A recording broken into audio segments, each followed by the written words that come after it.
supporting local, state, and federal efforts to exonerate the Port Chicago 50.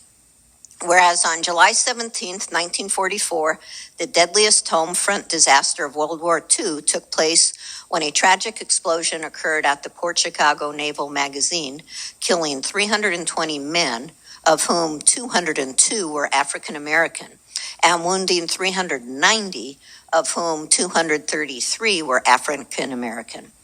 And whereas Port Chicago Naval Magazine was racially segregated and all sailors loading munitions at the time of the explosion were African American. And whereas the surviving sailors were entitled to standard survivors leave, but were denied leave in order to clean up after the disaster. And whereas the surviving sailors were ordered back to handling high explosives before an investigation could determine the cause of this deadly explosion, and whereas 258 ammunition handlers engaged in peaceful work stoppage rather than return under the same unsafe working conditions, and whereas 50 of these men were unlawfully charged with mutiny, prosecuted as guilty, and sentenced to prison. And whereas 3 weeks after the work stoppage, a Naval Court of Inquiry report confirmed working conditions and practices enforced by the Port Chicago leadership were, in fact, in violation of naval safety regulations and federal safety code. And whereas the actions of the sailors, the public mutiny trial, and public advocacy from their champion Thurgood Marshall initiated the desegregation of the Navy in February 1946.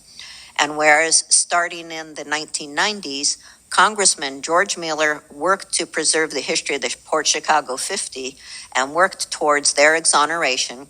And in 1992, his legislation designated the site of the Port Chicago Naval Magazine as a national memorial, which is managed by the National Park Service.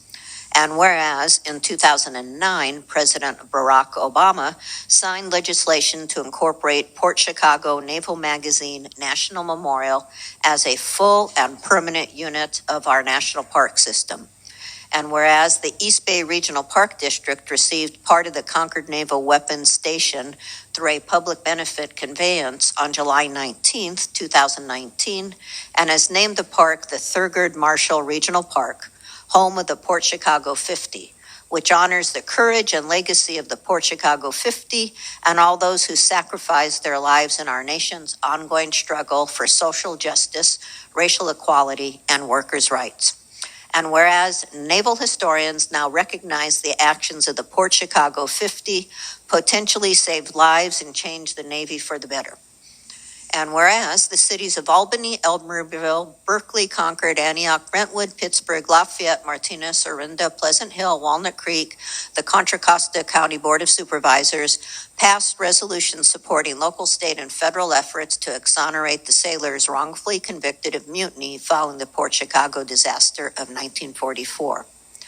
Whereas in 2022, the state of California successfully passed SJR 15, urging the President of the United States and Congress to restore honor to the sailors unjustly blamed for and the sailors convicted of mutiny following the Port Chicago disaster, and to rectify any mistreatment by the military of those sailors, including the full exoneration of those who were convicted at court-martial.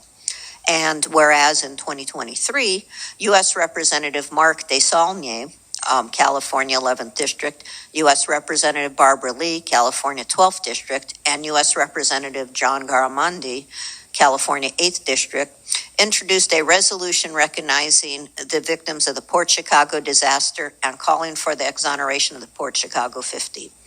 And whereas in August of 2023, Vice President Kamala Harris praised the Port Chicago 50, writing that they pushed for progress and our armed forces are stronger today because they reflect the diversity of our country. Now, therefore, the City of Union City does hereby proclaim, Section 1, the City of Union City does hereby support these and all efforts to exonerate the Port Chicago 50 and recognize their service to our country. Section 2, the City of Union City recognizes the efforts that this case presents in our nation's struggle for social justice, racial equity, and workers' rights. And Section 3, the City of Union City affirms support for all future efforts which urge the President, Congress of the United States, and Secretary of the Navy to take all necessary actions to restore honor to and rectify the mistreatment by the United States military of any sailors who were unjustly blamed for and convicted of mutiny after the Port Chicago disaster, which occurred in the town of Port Chicago, California in 1944. And of course, this has today's date on it, November 28th, 2023. And Jerome, if you would join me at the podium, please, so that I can present this to you. Thank you, Mayor, Council, staff, to our protective service, our fire department, police department, and the great citizens of Union City. This is an honor and a privilege for me to stand before you to receive this resolution when I got the call. And I appreciate you, Councilmember Patino, for your call on this morning. The one thing I took from that call was that the council was together on this, and that's huge. That's important. Being together, rectifying a wrong, and I happily stand to receive this with you. Most of you know I represent the faith-based community. I'm quite sure they will stand with you on this, and I just want to say to you, keep up the good work, keep working together. There's a lot of division in our country now. Me being a faith-based leader, we're still yet praying for the Middle East and what's going on over there. It's time for us to come together as a country, come together as a city, and we look to you, our leaders. So I'm honored, I'm blessed, privileged to do this, and we'll continue to pray for this city council, pray for our protective service, pray for our city. So once again, thank you, and God bless each and every one of you. Thank you.